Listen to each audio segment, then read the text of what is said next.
Hello friends, कैसे हैं आप लोग। तो फ्रेंड्स, आज की क्लास में आपका स्वागत है। आज हम लोग पढ़ने वाले हैं अणुसंख्य गुणधर्म का अंतिम पार्ट, ठीक है, जो कि है प्रासरण तथा प्रासरण दाब। मतलब लास्ट कोलिगेटिव प्रॉपर्टीज है ऑस्मोसिस एंड ऑस्मोटिक प्रेशर। तो इसको हम लोग देखने वाले हैं कि प्रासरण क्या होता है और प्रासरण दाब किसे कहते हैं। तो सबसे पहले हम लोग समझ लेते हैं प्रासरण किसे कहते हैं। तो देखिए, वह क्रिया जिसमें विलायक के कण या फिर अणु, कुछ भी कर सकते हैं, विलायक के अणु कम सांद्रण वाले विलयन से अधिक सांद्रण वाले विलयन में अर्धपारगम झिल्ली में से होकर स्वतः प्रवाहित होते रहते हैं या होते हैं, उसे हम प्रासरण कहते हैं। ठीक है, मतलब क्या हो गया कि कम सांद्रण के विलयन से अधिक सांद्रण के विलयन में, या फिर विलायक के कण, सिर्फ कह सकते हैं विलायक को अलग रखा जाए और विलयन को अलग, तो विलायक के कण विलयन की तरफ जाएंगे क्योंकि सांद्रण मतलब कंसंट्रेशन अधिक है। ठीक है, इसको हम लोग फिगर से अच्छे से समझते हैं। यदि मान लीजिए हम लोग इस फिगर से इसको समझना चाहें तो समझ सकते हैं कि यहाँ पर सबसे पहले एक बीकर या कुछ भी मान लेते हैं लिया गया है, जिसमें बीच में एसपीएम के द्वारा इधर विलायक के कणों को और इधर विलयन के कणों को अलग किया गया है। विलयन मतलब मान लीजिए सबसे पहले दोनों विलायक ही था, लेकिन इसमें विलेय के कण मिला दिए गए हैं। ये जो बड़े बड़े दिख रहे हैं रेड लाल पार्टिकल, इसको मान लेते हैं विलेय के कण हैं। तो जब विलायक में विलेय मिलाएंगे तो ये विलयन बन गया और ये सिर्फ विलायक है। ठीक है, तो सांद्रण देखें, सांद्रण का मतलब जैसे कि कौन ज़्यादा गाढ़ा है, तो ज़्यादा गाढ़ा तो यही होगा ना, ये तो हल्का होगा क्योंकि सिर्फ विलायक, मान लीजिए पानी है तो सिर्फ पानी ही है, और यदि पानी है तो पानी में नमक भी मिला दिया गया है।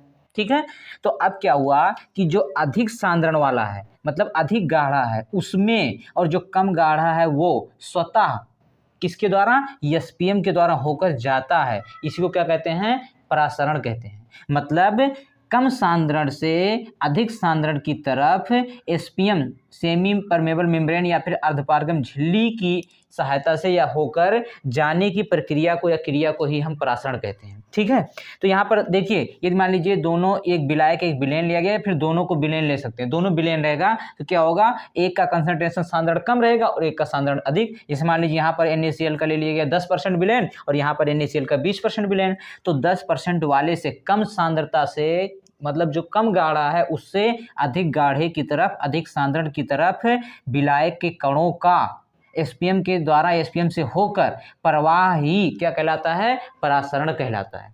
ठीक है, अब यहाँ से प्रासरण हो रहा है और इसका डायरेक्शन देखेंगे तो इस साइड में हो रहा है, देखिए ऐसे। ठीक है, इस प्रकार से। अब यहाँ से यदि मान लीजिए इस एसपीएम को देखें, एसपीएम किसे कहते हैं, सेमी परमेबल मेम्ब्रेन या फिर एसपीएम या फिर इसी को अर्धपारगम झिल्ली। तो अर्ध जैसा नाम है, अर्धपारगम, तो आधे को तो पार होने देता है, पूरे को पार नहीं होने देता है। जैसे मान लीजिए यहाँ पर विलायक के कण है तो विलायक के कण तो जा सकते हैं क्योंकि इसमें जो होल होते हैं, छिद्र होते हैं, बहुत छोटे छोटे होते हैं, तो उनसे विलायक के कण तो जा सकते हैं लेकिन विलेय के कण नहीं जा सकते हैं। यदि मान लीजिए दोनों विलयन होता, ये कम सांद्रण वाला विलयन होता, ये अधिक सांद्रण वाला विलयन होता, तो कम सांद्रण से अधिक सांद्रण की तरफ तो जाते, लेकिन कौन, सिर्फ विलायक के कण जाते। यदि इसमें विलेय का कण भी होता तो विलेय का कण इससे होके नहीं जा पाता। क्यों, क्योंकि ये जो कण होते हैं बड़े बड़े होते हैं और एसपीएम में जो छिद्र होता है, होल होता है, वो छोटा छोटा होता है। ठीक है, अब एसपीएम का एग्जाम्पल देखें, सेमी परमेबल मेम्ब्रेन या फिर अर्धपारगम झिल्ली की एग्जाम्पल देखें कि हाँ क्या होता है। तो जैसे जो या कह सकते हैं वह झिल्ली जो अपने अंदर से विलायक के कणों को तो जाने देता है लेकिन विलेय के कणों को नहीं जाने देता है, अर्धपारगम झिल्ली कहलाता है।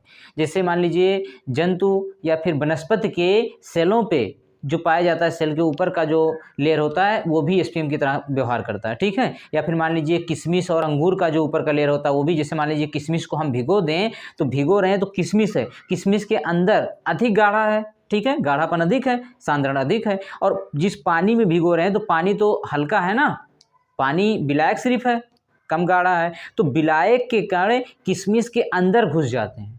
क्यों, क्योंकि अंदर जगह ज़्यादा है, जगह ज़्यादा है, सिर्फ विलेय है, विलायक कम है। यहाँ देखो सिर्फ विलेय थे और विलायक बहुत कम था तो विलायक यहाँ से यहाँ चला गया। ठीक है, जैसे एग्जाम्पल में कह सकते हैं कि मान लीजिए कि जैसे अक्सर पूजा पाठ होता है तो उसमें क्या करते हैं कि मतलब प्रसाद देते हैं, तो जिससे मान लीजिए 2 जगह पूजा पाठ हो रहा है। ठीक है, अब 2 जगह हो रहा है, एक जगह क्या है कि सिर्फ 1 किलो लड्डू है, उसी में सबको देना है, काफ़ी 100 लोग हैं।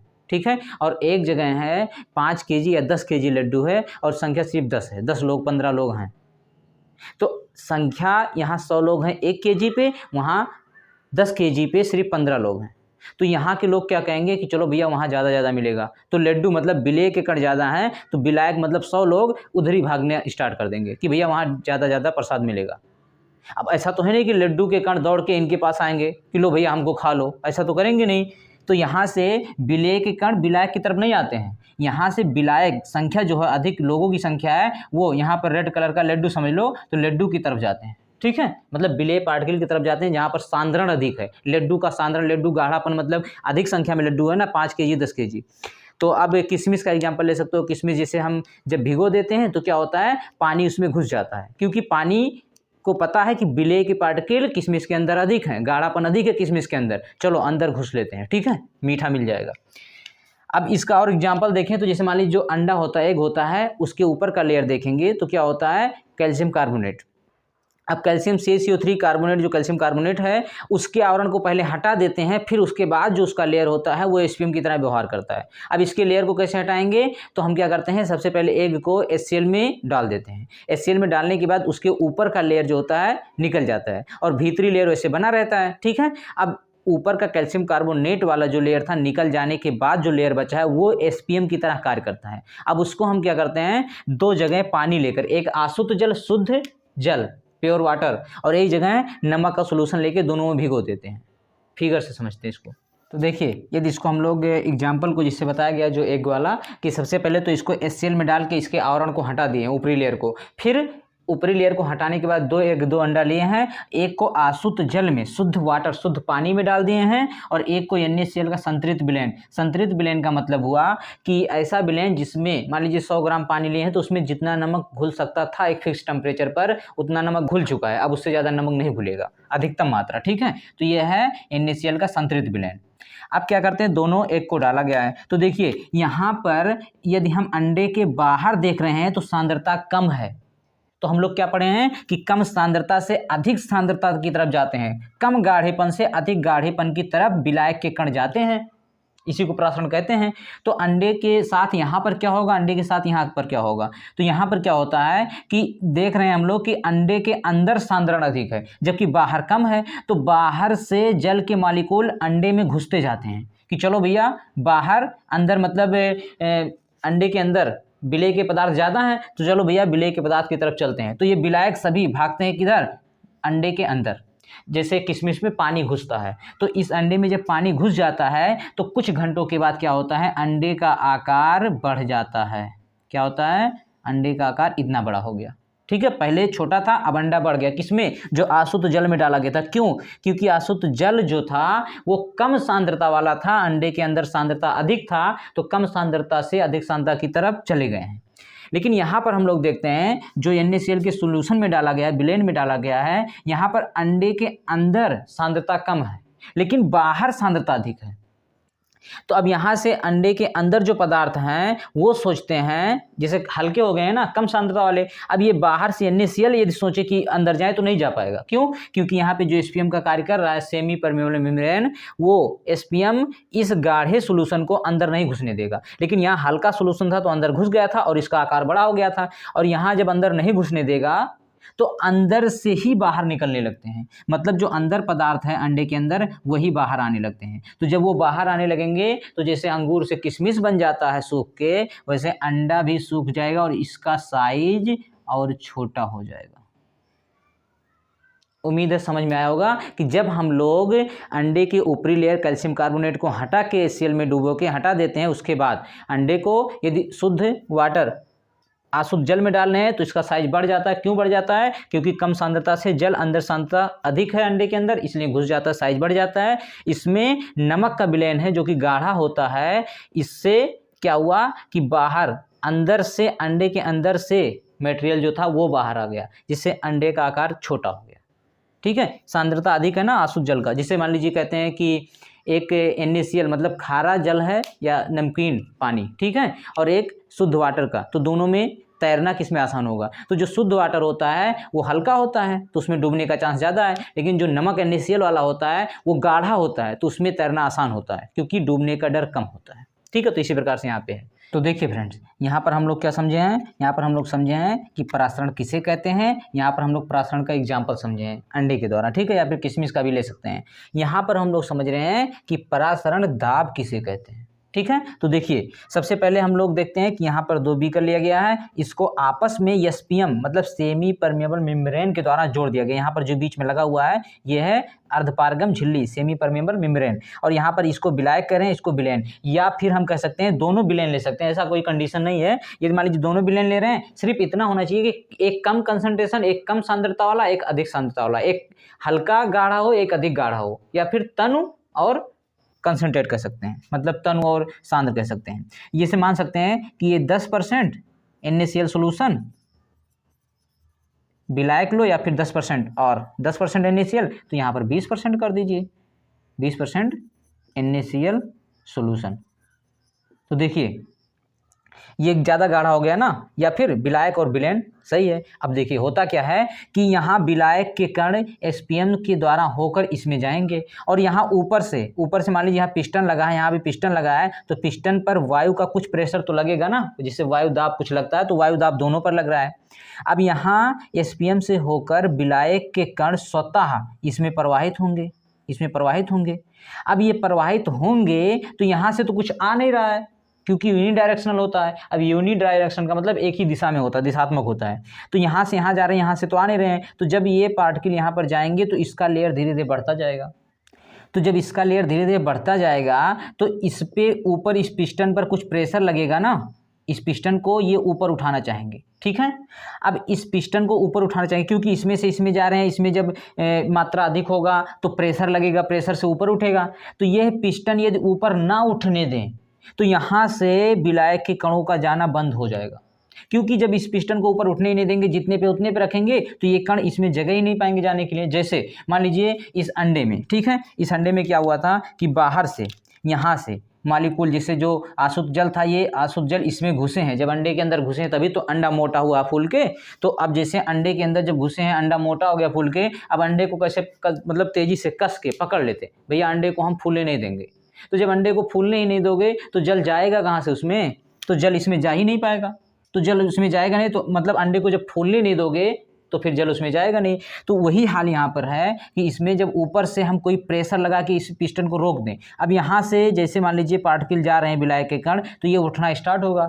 अब यदि इस पर हम पी एक्सटर्नल अलग से कोई प्रेशर लगाएं, एक्सटर्नल मतलब अलग से बाहरी दाब डालें कि इस प्रकार से भैया हम इस पिस्टन को नहीं उठने देंगे, तो जब पिस्टन को नहीं उठने देंगे तो यहाँ से विलायक के कण जो जा रहे थे, इसमें परासरण हो रहा था, वो परासरण रुक जाएगा।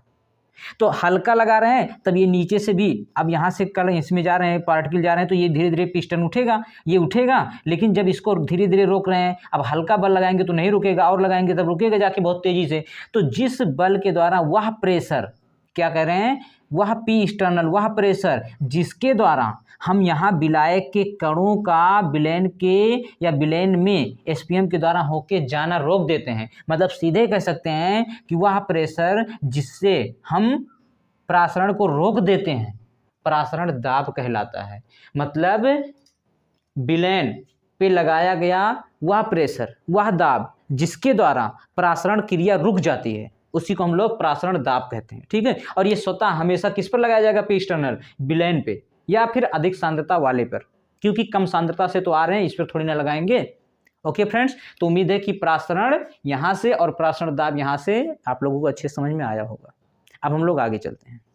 देखिए फ्रेंड्स, अब ये जो परासरण दाब ऊपर से लग रहा है, ये हम लोग देखते हैं किस पर डिपेंड करेगा, ठीक है, किस पर निर्भर कर रहा है। क्या, ये जो ऊपर से परासरण दाब लग रहा है, तो यहाँ पर सबसे पहले देखिए किन किन चीज़ों पर। सबसे पहले तो हम परासरण दाब को किससे डिनोट कर रहे हैं, तो हम लोग डिनोट कर रहे हैं यहाँ पर पाई से। किससे,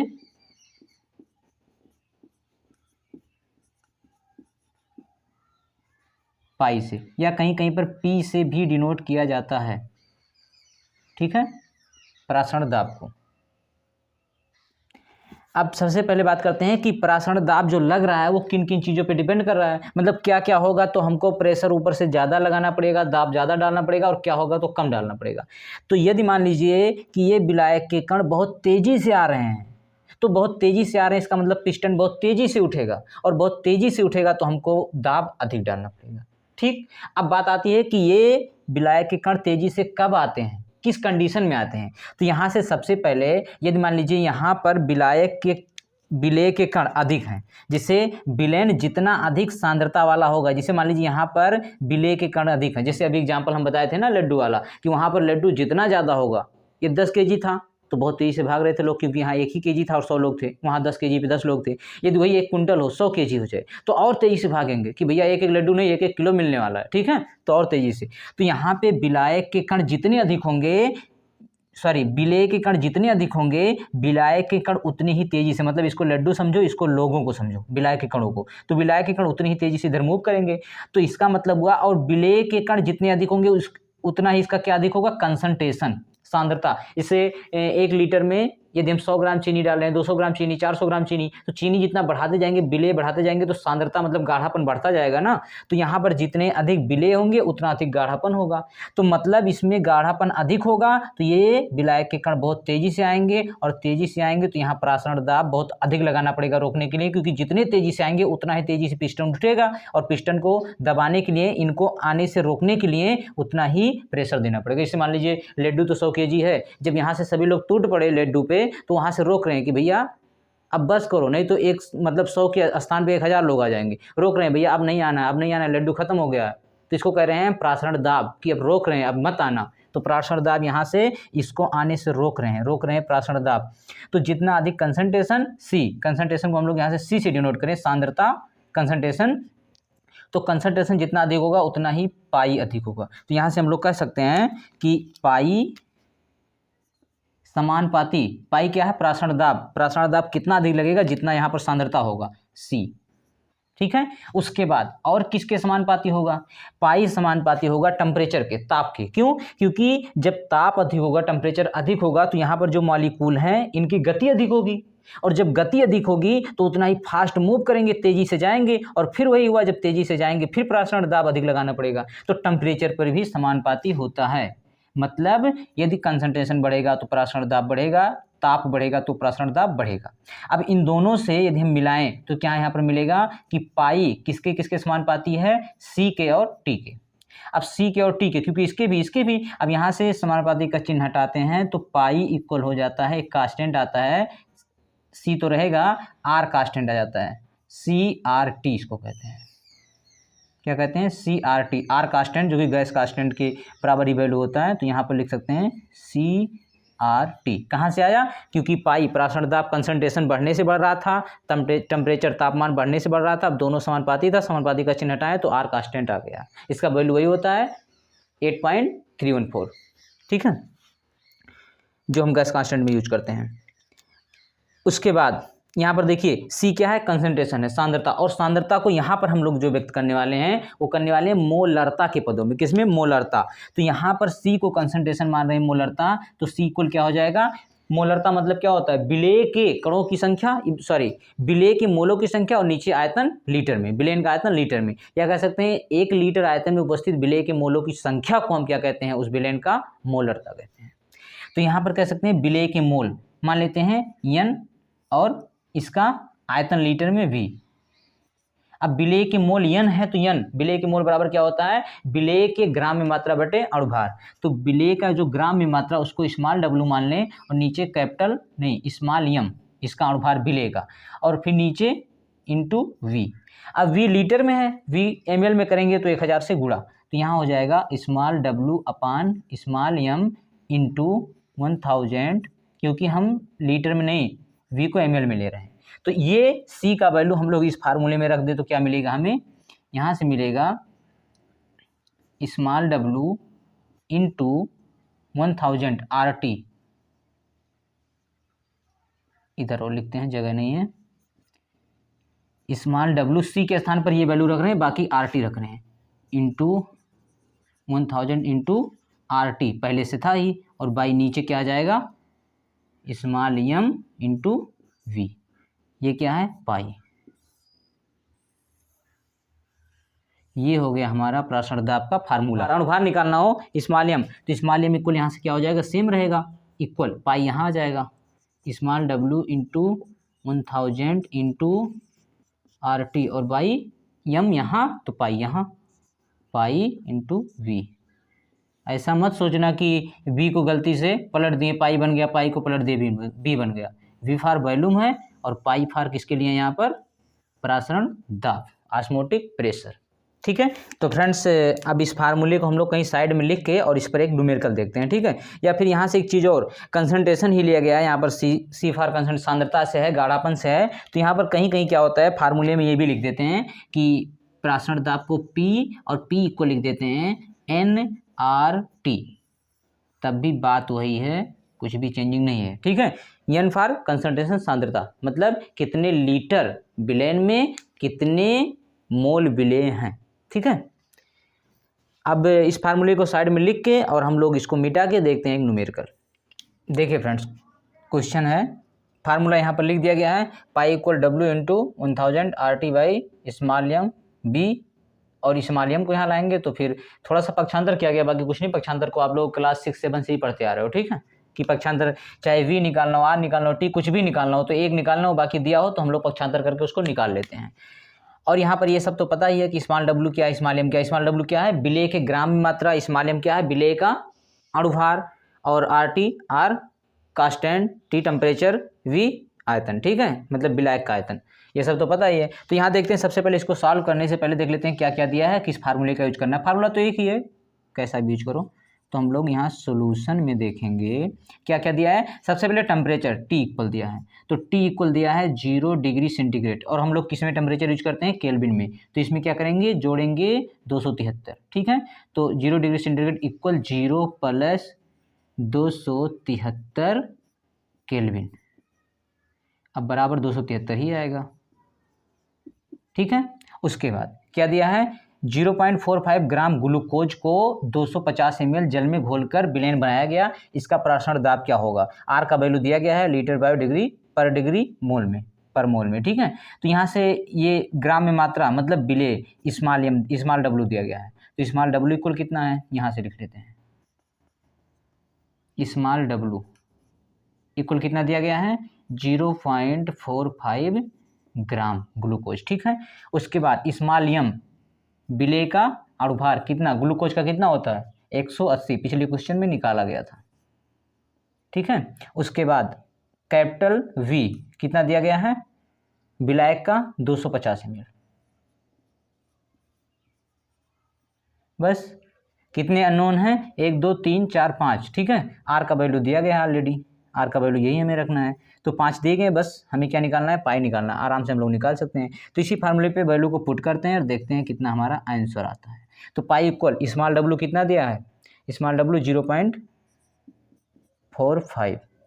ठीक है, उसके बाद इंटू 1000 इंटू R कितना दिया है, 0.0821 इंटू T है, तो T कितना दिया है, 273, और नीचे क्या क्या है, नीचे स्मॉल m भी, स्मॉल m कितना दिया है, 180 इंटू कैपिटल B विलायक का या फिर टोटल विलेन का आयतन 250। ठीक है, बस सॉल्व कर लेना है। तो 250 से डायरेक्टली इसको कट करेंगे 1000 को, तो यहाँ 4 आ जाएगा, 4 एकन्ने 4, और इसको कट करेंगे तो आएगा 45। अब 45 है, ये 0.45, इसको कट करेंगे आ जाएगा 0.101। ठीक है, अब इसको जो बचा इसको लिखते हैं, फिर सॉल्व करते हैं। 0.01 यहाँ से और इंटू 0.0821 इंटू 273, नीचे कुछ नहीं बचा ना। हाँ, बस इसी को सॉल्व करते हैं, जो आएगा वही हमारा आंसर होगा। 0.224 18 वायुमंडलीय प्रेशर। मतलब क्या हुआ, मतलब ये हुआ कि यदि हम 250 ml जल में 0.45 ग्राम ग्लूकोज को डाल देते हैं, तो इसके प्रासरण को रोकने के लिए हमें इतना प्रेशर लगाना पड़ता है, जिससे फिर विलायक के कण विलेन में नहीं जा पाएंगे। ठीक है, तो इतना प्रेशर एक्स्ट्रा, ये वाला प्रेशर देखिए, जैसे मान लीजिए विलायक था, इसमें हम लोग 0.45 ग्राम इसमें डाल दिए हैं ग्लूकोज, तो ये बन गया विलेन। अब विलेन में विलायक के कण स्वतः एसपीएम के द्वारा होके जाएंगे। इसको रोकने के लिए हमें जो पी एक्सटर्नल लग रहा है, प्रेशर लग रहा है, जिसको हम प्रासरण दाब कह रहे हैं, वो कितना होगा 0.224 ATM। ओके फ्रेंड्स, उम्मीद है समझ में आप लोगों को आया होगा। तो मिलते हैं नेक्स्ट वीडियो में। Thanks for watching, best of luck.